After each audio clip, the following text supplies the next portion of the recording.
26 नवंबर 2008 मुंबई। रात के ठीक 8 बज रहे थे। मरीन ड्राइव पर कपल्स बैठे समंदर की लहरों को देख रहे थे। सीएसटी स्टेशन पर हजारों लोग अपने घर को जाने की जल्दी में थे और ताज होटल के फैंसी रेस्टोरेंट में दुनिया भर के अमीर लोग डिनर कर रहे थे। सब कुछ नॉर्मल था। कुलाबा के मच्छी मार नगर में, जहां मछुआरे अपने दिन भर की मेहनत के बाद आराम कर रहे थे, वहां अंधेरे में एक रबर की बोट किनारे पर आकर लगी। इस बोट में से 10 लड़के उतरे। उनकी उम्र मुश्किल से 20 से 25 साल के बीच की होगी। वहां मौजूद एक मछुआरे ने उन्हें देखा। उसको कुछ अजीब लगा। इन लड़कों का पहनावा, उनका हाव भाव यहाँ के लोकल लोगों जैसा बिल्कुल नहीं था। उसने हिम्मत करके आवाज लगाई, ओए, कौन हो तुम लोग? कहां से आए हो? उनमें से एक लड़के ने कहा, तुम्हें क्या करना है, अपना काम करो। और फिर वो लड़के वहां से निकल जाते हैं। मछुआरे को इन लड़कों पे शक होता है, इसीलिए वो मुंबई पुलिस को इसकी जानकारी देता है। लेकिन मुंबई पुलिस इस बात को हल्के में लेती है और इस पे कोई एक्शन नहीं लेती। वहां से निकलने के बाद सभी लड़के 2-2 के ग्रुप्स में डिवाइड होकर टारगेट की गई लोकेशन की तरफ निकल पड़े। रात के 9:30 बज चुके थे। छत्रपति शिवाजी टर्मिनस में 2 आतंकवादी, अजमल कसाब और इस्माइल खान, स्टेशन के मेन हॉल में दाखिल हुए। उन्होंने अपने भारी बैग्स नीचे रखे और उनमें से निकाली AK-47 राइफल। अगले ही पल ऑटोमेटिक गन फायर की आवाज ने पूरे स्टेशन को गुंजा दिया। कसाब और इस्माइल ने बिना किसी रहम के गोलियां चलानी शुरू कर दी। उनके सामने जो आया, बच्चा, बुजुर्ग, औरत, मर्द, वो बस एक टारगेट था। स्टेशन का फर्श खून से लाल हो गया। लोगों में भगदड़ मच गई। आरपीएफ और लोकल पुलिस के कुछ जवान वहां मौजूद थे, लेकिन उनके हाथ में क्या था? अंग्रेजों के जमाने की 303 बोल्ट एक्शन राइफल्स और लाठी। जब तक एक पुलिस वाला अपनी राइफल में गोली लोड करता, कसाब अपनी AK-47 से 30 गोलियां बरसा चुका होता। लेकिन बिना किसी हथियार के पुलिस वालों ने अपनी जान की परवाह किए बिना कोशिश की। 90 मिनट तक सिर्फ 2 लोगों ने मुंबई के सबसे बड़े स्टेशन को मौत के कुएं में बदल दिया। 58 लोग वहीं मारे गए। उसी वक्त लियोपोल्ड कैफे में भी गोलियां चलनी शुरू हो गई थी। खाना खाते हुए लोगों पर ग्रेनेड्स फेंके गए। मुंबई पुलिस का कंट्रोल रूम पागल हो चुका था। हर मिनट एक नई लोकेशन से फायरिंग की खबर आ रही थी। सर, सीएसटी पे फायरिंग है। सर, लियोपोल्ड में ब्लास्ट हुआ है। सर, ताज होटल में आतंकवादी घुस गए हैं। ताज होटल और ओबेरॉय ट्राइडेंट में आतंकवादियों ने लोगों को हॉस्टेज बना लिया था। एटीएस चीफ हेमंत कारकरे अपनी टीम के साथ सबसे पहले सीएसटी पहुंचते हैं।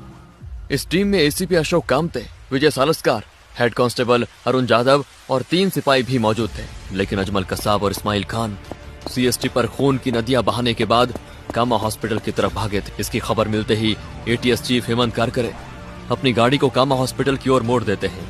लेकिन तभी अचानक कसाब और इस्माइल उनकी गाड़ी के सामने आ जाते हैं और गाड़ी पर अंधाधुंध फायरिंग शुरू कर देते हैं। इस दौरान पुलिस की तरफ से भी फायरिंग होती है। आतंकियों के ताबड़तोड़ हमले से पुलिस की गाड़ी बिल्कुल छलनी हो चुकी थी। जैसे ही पुलिस की तरफ से फायरिंग रुकती है, कसाब और इस्माइल गाड़ी की तरफ बढ़ते हैं, ये कंफर्म करने के लिए कि सब मर चुके हैं या नहीं। गाड़ी के अंदर मौजूद सभी पुलिस ऑफिसर्स शहीद हो चुके थे। इसके बाद आतंकी विजय सालस्कार, हेमंत कारकरे और अशोक कामते की बॉडीज को गाड़ी से नीचे उतार देते हैं। आतंकी पीछे की सीट पर बैठे पुलिस कर्मियों की डेड बॉडीज को भी बाहर निकालना चाहते थे, लेकिन पीछे का दरवाजा जाम हो चुका था, इसीलिए वो ऐसा नहीं कर पाते। उसके बाद आतंकी पुलिस की गाड़ी लेकर शहर में घूमने लग जाते हैं, फायरिंग करते हुए। हालांकि गोलीबारी की वजह से गाड़ी का टायर पंचर हो चुका था, जिसकी वजह से गाड़ी ज्यादा दूर नहीं पहुंची। दोनों आतंकी गाड़ी चेंज करने का सोचते हैं, तभी उन्हें सामने से एक स्कॉडा कार आती दिखती है। उस गाड़ी में एक फैमिली होती है। आतंकी उन्हें बाहर निकाल देते हैं और गाड़ी लेकर मालाबार हिल की तरफ जाते हैं। इसी बीच पुलिस की उस गाड़ी में पीछे की सीट पर बैठे अरुण जाधव अभी भी जिंदा होते हैं।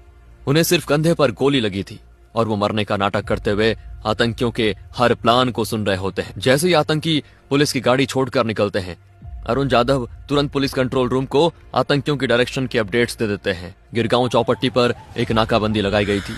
वहां खड़े थे असिस्टेंट सब इंस्पेक्टर तुकाराम उमले और उनकी टीम। उनके पास हैवी वेपन्स नहीं थे, बस लाठी और सर्विस रिवॉल्वर थी। जब वो स्कॉडा गाड़ी वहां पे आई तो पुलिस ने उसे घेर लिया और लगातार फायरिंग की। इस्माइल खान ड्राइवर की सीट पे मारा गया, लेकिन अजमल कसाब जो पैसेंजर सीट पर था वो जिंदा था। कसाब ने एक्टिंग की जैसे वो मर गया हो, लेकिन जैसे ही तुकाराम उमले उसके पास गए, कसाब ने अपनी AK-47 उठाई और फायरिंग शुरू कर दी। कसाब ने ट्रिगर दबा दिया और लगातार फायरिंग की। 1-2 नहीं, पूरी मैगजीन की गोलियां तुकाराम उमले के पेट और सीने में उतर गई। उनकी इस कोशिश ने बाकी पुलिस वालों को वो 5 सेकंड का वक्त दे दिया जो कसाब पर कूद पड़े और उसे जिंदा पकड़ ले। मुंबई शहर में डर का माहौल था। हर कोई अपने घर में बंद होकर टीवी स्क्रीन पे नजरें गड़ाए हुए बैठा था। लेकिन अब कहानी शिफ्ट होती है मुंबई से 1100 किलोमीटर दूर दिल्ली में। यहाँ एक अलग तरह की जंग चल रही थी। जब मुंबई जल रहा था तब सबसे बड़ा सवाल ये था, हमारी स्पेशल फोर्सेस कहाँ हैं? कहाँ है वो फोर्स जो ऐसे हालात के लिए बनी है? नेशनल सिक्योरिटी गार्ड यानी हमारे ब्लैक कैट्स 2008 में एनएसजी का मेन बेस और इकलौता बेस मनेसार हरियाणा में था। जैसे ही मुंबई की खबर आई कि ये गैंग वॉर नहीं टेरर अटैक है, एनएसजी के कमांडर ने तुरंत एक्शन की तैयारियां शुरू कर दी। 51 स्पेशल एक्शन ग्रुप SAG जो इंडिया की सबसे इलीट काउंटर टेरर यूनिट है वो तैयार थी। लेकिन एक बहुत बड़ी प्रॉब्लम, उन्हें मुंबई ले जाने के लिए कोई हवाई जहाज, कोई डेडिकेटेड एयरक्राफ्ट मौजूद नहीं था। एनएसजी को एविएशन रिसर्च सेंटर और इंडियन एयरफोर्स पे डिपेंड रहना पड़ता था। उस रात किस्मत भी दुश्मन के साथ थी। जो IL-76 हैवी ट्रांसपोर्ट प्लेन उनको ले जाने वाला था वो दिल्ली में नहीं बल्कि चंडीगढ़ में खड़ा था। वहां मुंबई में हर सेकंड किसी बेगुनाह की जान जा रही थी और यहाँ फाइल्स और अप्रूवल्स का खेल चल रहा था। एनएसजी के चीफ बार बार फोन मिला रहे थे। उनकी आवाज में फ्रस्ट्रेशन साफ था। हमें अभी एयरक्राफ्ट चाहिए, मेरे लड़के तैयार खड़े हैं, हम सड़क के रास्ते मुंबई नहीं जा सकते। लेकिन सिस्टम तो सिस्टम है। प्लेन को दिल्ली आने में वक्त लगा, रिफ्यूलिंग में वक्त लगा। आखिरकार जब प्लेन ने दिल्ली से उड़ान भरी तब तक काफी देर हो चुकी थी और जब वो सुबह मुंबई एयरपोर्ट पर उतरे तो मुसीबत वहां भी खत्म नहीं हुई। एयरपोर्ट पर उनको ले जाने के लिए कोई स्पेशल व्हीकल्स तैयार नहीं थे। Best of the best commandos जो दुनिया के सबसे खतरनाक आतंकवादियों से लड़ने के लिए आए थे, उन्हें बेस्ट की लोकल बसेस में बैठकर अटैक साइट्स तक जाना पड़ा। करीब 10 घंटे, जी हाँ, पहली गोली चलने से लेकर एनएसजी के पहले बूट के ताज होटल के बाहर पड़ने तक 10 घंटे से ज्यादा बीत चुके थे। इन 10 घंटों में आतंकवादियों ने आराम नहीं किया था। उन्होंने ताज और ओबेरॉय को अपने किले में बदल दिया था। उन्होंने कॉरिडोर्स में RDX लगा दिए ताकि जो भी अंदर आए वो उड़ जाए। ताज होटल में आतंकवादियों ने होटल की कारपेट्स, पर्दों और फर्नीचर में आग लगा दी थी। एनएसजी के आने से पहले इंडियन नेवी के मार्कोस मरीन कमांडोज ने वहां होल्ड किया हुआ था। उन्होंने अपनी जान पर खेलकर 300 से ज्यादा मेहमानों को रेस्क्यू किया। उनका काम था आतंकवादियों को इंगेज रखना ताकि वो भाग न सके। अब बारी थी एनएसजी की। ऑपरेशन का नाम रखा गया operation black tornado. Major Sandeep Unnikrishnan 51 SAG के टीम कमांडर अपनी टीम को लीड कर रहे थे। मेजर संदीप की टीम जब 6th फ्लोर पर पहुंची तो अचानक अंधेरे में से गोलियों की बौछार आई। एक टेररिस्ट ने सीढ़ियों चढ़ते हुए उनके साथी कमांडो सुनील कुमार जोधा पर गोली चला दी। सुनील गिर पड़े, बुरी तरह जख्मी। उन्हें बचाने के लिए मेजर संदीप ने आगे बढ़कर फायरिंग की और आतंकवादियों को पिन डाउन कर दिया। सुनील को नीचे लेकर आ जाओ, कवर फायर मैं दूंगा, मेजर ने चिल्लाकर कहा। उनकी टीम ने जख्मी साथी को वहां से बाहर निकाला। अब मेजर संदीप अकेले थे। उन्हें पता था कि अगर आतंकवादी ऊपर के फ्लोर्स पर भाग गए तो उन्हें ढूंढना नामुमकिन हो जाएगा और वो और लोगों को मारेंगे। वो जानते थे कि वो मौत के मुंह में जा रहे हैं, लेकिन वो शेर की तरह उनके पीछे भागे। ओए, कहां भागते हो? मेजर संदीप ने ललकारा। एक मोड़ पर आतंकवादियों ने घात लगाया हुआ था। 4 आतंकवादियों ने एक साथ उन पर फायर किया। मेजर संदीप के बाजू में गोली लगी, खून बहने लगा, लेकिन वो रुके नहीं। वो लड़ते रहे, आगे बढ़ते रहे, फायरिंग करते रहे। जब उन्हें लगा कि अब उनका बचना नामुमकिन है तो उन्होंने अपनी टीम को रेडियो पर आखिरी मैसेज दिया, don't come up, I will handle them. वो चाहते तो पीछे हट सकते थे, रीइंफोर्समेंट का इंतजार कर सकते थे, लेकिन उन्हें पता चल गया था कि अगर उनके साथी ऊपर आए तो वो भी एम्बुश में फंस जाएंगे। मेजर संदीप उन्नीकृष्णन ने अपनी आखिरी सांसों तक उन दरिंदों को वहीं पे रोक के रखा और शहादत प्राप्त की।